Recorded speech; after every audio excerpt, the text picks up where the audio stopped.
Karimnagar auto కార్మిక సంక్షేమ సంఘం ఆధ్వర్యంలో 19 మే 2026 మంగళవారం రోజున నూతన కార్యవర్గ ప్రమాణ స్వీకార మహోత్సవం మరియు ఆటో డ్రైవర్లకు ట్రాఫిక్ అవగాహన సదస్సు ఘనంగా నిర్వహించబడనుంది. ఈ కార్యక్రమం కరీంనగర్ రైల్వే స్టేషన్ సమీపంలోని తీగలగుట్టపల్లిలో ఉన్న రంగనేని గార్డెన్స్లో ఉదయం 10:30 గంటల నుంచి మధ్యాహ్నం 1:30 వరకు జరుగుతుంది. ఈ కార్యక్రమానికి జిల్లా ప్రధాన న్యాయమూర్తి గౌ. శ్రీ శివకుమార్ ముఖ్య అతిథిగా హాజరుకానుండగా కరీంనగర్ మేయర్ గౌ. కొలగాని శ్రీనివాస్, పబ్లిక్ ప్రాసిక్యూటర్ గౌ. M. Pratap, traffic ACP Shri B.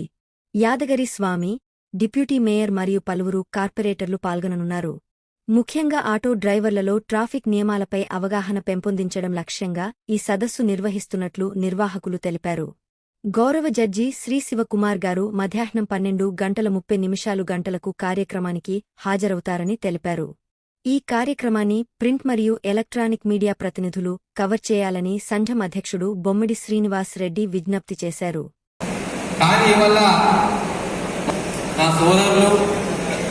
నేను గత 32 సంవత్సరాల నుంచి ఇదే కరీంనగర్లో ఆటో నడుపుతా ఉన్నా, ఇప్పటికీ నడుపుతా ఉన్నా.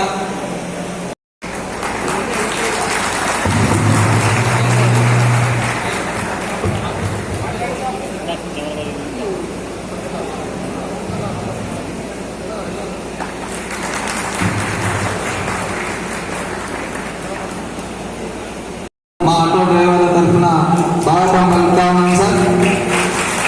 దయచేసి ఆటో డ్రైవర్లందరూ కూర్చుంటే ఇప్పుడు మనకు న్యాయాధికారులు వాళ్ళు కాబట్టి రోడ్డు మీద ఏదైతే జరిగితే ఎలా ఉంటుంది, మనం ఎక్కడికి పోవాలి, ఎట్లానే దాని మీద మనకు సూచనలు ఇస్తారు సారు ట్రాఫిక్ అవగాహన మీద. కాబట్టి దయచేసి అందరూ శ్రద్ధగా వినాలని చెప్పేసి మనవి చేస్తా ఉన్నా. శుభ సంకేతం. సో నేను యాజ్ ఎ జిల్లా జడ్జిగా నేను ఏదైతే గమనించానో, నేను గమనించినటువంటి కొన్ని విషయాలు మీ ముందు పెడతాను. కాబట్టి ఇప్పుడు ఎవరైనా లైసెన్స్ లేకుండా ఆటోలు నడపడం తప్పు, అది చట్టరీత్యా నేరం. కాబట్టి మీరు చాలామంది రోజు ప్రయాణికులను ఒక చోటు నుంచి ఇంకో చోటుకు సరఫరా ప్రయాణాన్ని సాగిస్తూ వాళ్ళతో పాటు మీరు ప్రయాణం చేస్తారు. డ్రైవింగ్ లైసెన్స్ లేకుండా వాహనం నడపడం తప్పు. రేపొద్దున ట్రాఫిక్ వాళ్ళు కానీ ఎవరైనా పట్టుకున్నా కానీ దాని మీద మీకు ఫైన్ వేయడము, డ్రంక్ అండ్ డ్రైవింగ్ ఇవన్నీ చేయడము, ఈ రూల్స్ ఏవైతే మనకు మోటార్ వెహికల్స్ యాక్ట్ ప్రకారం ఏవైతే చెప్తున్నారో అవన్నీ ఫాలో కావడం కంపల్సరీ. ఇప్పుడు జాగ్రత్త ట్రాఫిక్ నిబంధనలు ఏవైతే ఉన్నాయో అవి పాటించకపోతే మనకే కాదు, మీకు మీ వాహనానికే కాదు, ఎదుటి వ్యక్తులకు, ఎదుటి వ్యక్తి వాళ్ళ కుటుంబ సభ్యులకు కూడా నష్టం. ఇప్పుడు రోడ్డు మీద మనం ప్రయాణించినప్పుడు మనం ఒక్కరమే అనుకోవద్దు.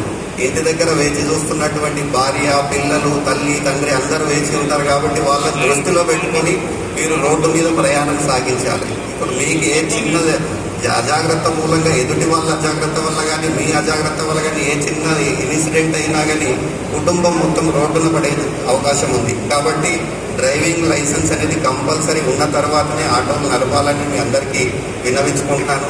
ఇంకోటి, ఈ డ్రంక్ అండ్ డ్రైవింగ్ అనేది కూడా ఖచ్చితంగా అసలు పాటించొద్దు. ఈ ఇవాళ రేపు మీరు చూస్తున్నట్టయితే రోడ్డు పైన ఎన్నో ప్రమాదాలు జరుగుతున్నాయి. దానికి కారణం తాగి నడపడం మూలంగా. అందుకే మద్యం సేవించి నడపొద్దు, అది కూడా మీరు దృష్టిలో పెట్టుకోవాలి.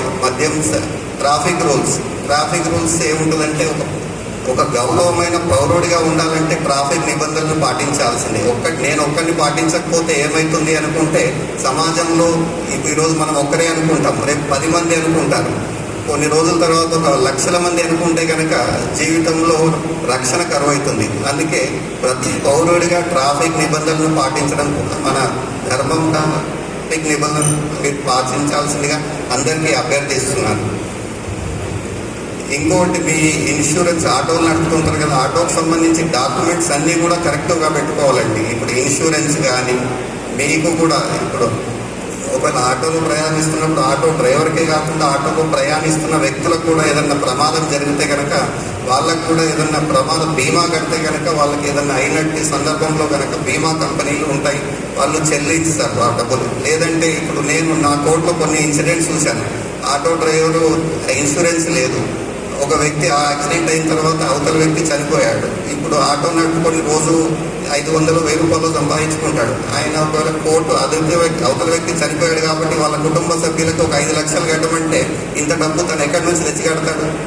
కాబట్టి ఇన్సూరెన్స్ కానీ పర్మిట్ పేపర్స్ అన్నీ కానీ పెట్టుకొని ఆటో నడపాలండి. ఇవన్నీ లేకుండా నడిపితే మనం ప్రమాదాల్లో చిక్కుకున్నట్టే.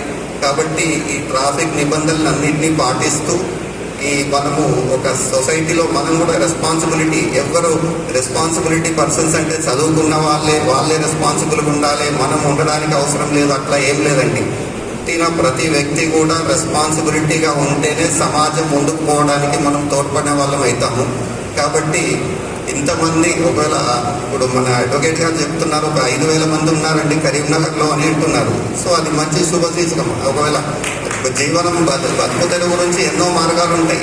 ఇప్పుడు నేను హైదరాబాద్లో నేను పర్సనల్గా ఒక ఇన్సిడెంట్ చెప్తాను. నేను ఒక చోటు నుంచి, ఒక ప్లేస్ నుంచి ఒక దగ్గరికి వెళ్ళాను. ఆ ఆటో నడిపే వ్యక్తికి మొత్తం కాళ్ళు లేవు. నేను కాళ్ళు లేకుండా ఆటో ఎట్లా నడుపుతున్నావు అంటే, సార్ నేను ఇంట్లో ఉండి వేరే ఉండడం కంటే ఆటో నడుపుకొని నా ఛాయాశక్తులతోటి నా కృషి మీద నేను బతుకుతున్నాను సార్, ఫ్యామిలీని నేను నడుపుకోగలుగుతున్నాను, ఇంతకంటే నాకు ఏం కావాలి సార్, రోడ్డు మీద అడుక్కోవడం తప్పు కానీ ఆటో నడుపుకోవడం తప్పు కాదు కదా సార్ అని అన్నారు. సో ప్రయాణికుల్ని మనం ఒక చోటు నుంచి ఇంకో చోటికి గమ్యస్థానానికి చేర్చడం మన బాధ్యత అనుకోవాలి. సొసైటీకి మనం కట్టుబడి ఉండి మన వంతు సహాయం చేయడానికి మీరు కూడా అందరికీ తోడ్పడాలని కోరుకుంటున్నాను. ఈ అవకాశం ఇచ్చినటువంటి అందరికీ కూడా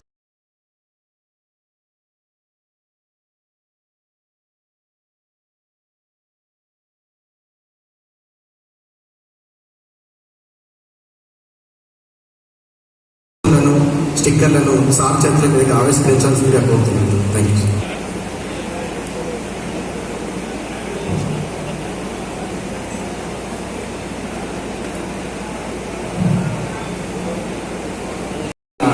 నాపై మీరు ఇచ్చిన నమ్మకాన్ని నిలబెట్టుకుంటానని, నేను ఆటో కార్మికుల హక్కుల కోసం నిస్వార్థంగా పనిచేస్తానని, ఆటో డ్రైవర్ల సంక్షేమం, భద్రత, అభివృద్ధి కోసం అంకితాభావంతో పనిచేస్తానని, వ్యక్తిగత ప్రయోజనాల కంటే సంఘం యొక్క ప్రయోజనాలను ముందుంచుతానని, నిజాయితీ, క్రమశిక్షణ, సేవాభావంతో మీరు అప్పచెప్పిన బాధ్యతలను నిష్పక్షపాతంగా నిర్వహిస్తానని ఈ సభ సాక్షిగా ప్రమాణం చేస్తున్నాను.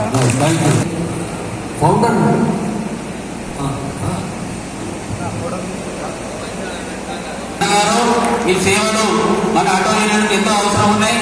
నీతి నిజాయితీగా సేవలు అందించవలసిందిగా కోరుతున్నాం. చప్పట్లు కొట్టవలసిందిగా కోరుతున్నాం. థ్యాంక్ యూ అన్నగారు.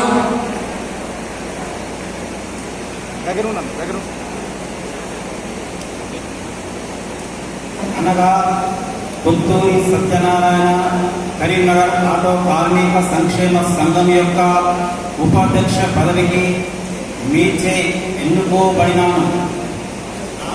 నాపై మీరు ఉంచిన నమ్మకాన్ని నిలబెట్టుకుంటానని, నేను ఆటో కార్మికుల హక్కుల కోసం నిస్వార్థంగా పనిచేస్తానని, ఆటో డ్రైవర్ల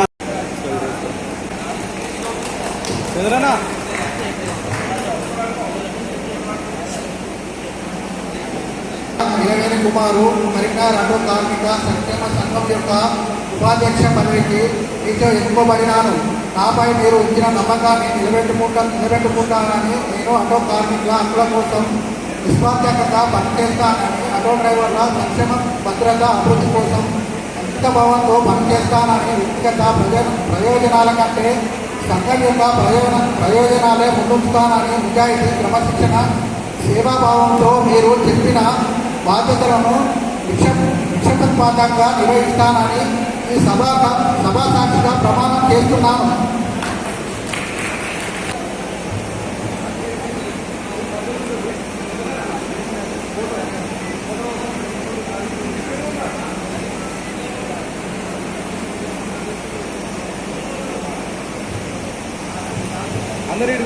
కార్మిక హక్కుల కోసం స్వార్థంగా పనిచేస్తానని, ఆటో డ్రైవర్ల సంక్షేమ, భద్రత, అభివృద్ధి కోసమని అంకితభావంతో చేస్తానని, వ్యక్తిగతంగా ప్రయోజనాలు కంటే సంఘం యొక్క ప్రయోజనాలకే ముందుంటానని, నిజాయితీగా, క్రమశిక్షణ, సేవాభావంతో మీరు చెప్పిన బాధ్యతలను నిస్వార్థంగా ఈ సభను సాక్షిగా ప్రమాణం చేస్తున్నాను.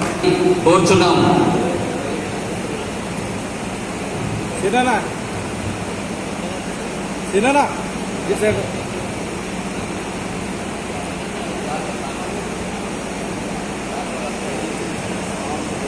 ధన్యవాదాలు అన్నగారు. ఎన్నుకోబడినాను. నాపై మీరు ఉంచిన నమ్మకాన్ని నిలబెట్టుకుంటానని నేను ఆటో కార్మికుల హక్కుల కోసం నిస్వార్థంగా పనిచేస్తానని ఆటో డ్రైవర్ల సంక్షేమం, భద్రత, అభివృద్ధి కోసం అంకితభావంతో పనిచేస్తానని వ్యక్తిగత ప్రయోజనాల కంటే సంఘం యొక్క ప్రయోజనాలే ముందుంచాలని నిజాయితీ, క్రమశిక్షణ, సేవాభావంతో మీరు అప్పచెప్పిన బాధ్యతలను నిష్పక్షపాతంగా నిర్వహిస్తానని ఈ సభా సాక్షిగా ప్రమాణం. ధన్యవాదాలు అన్నగారు.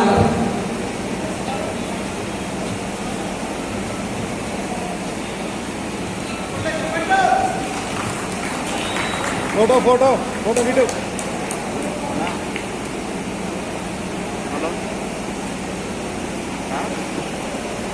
ఈ కార్యక్రమం విజయవంతంగా జరుగుతున్నది. అందరూ లోపలికి రావాల్సిందిగా కోరుచున్నాం. తోటి ఆటో కార్మికులందరూ హాల్లో కూర్చోవలసిందిగా కోరుచున్నాం.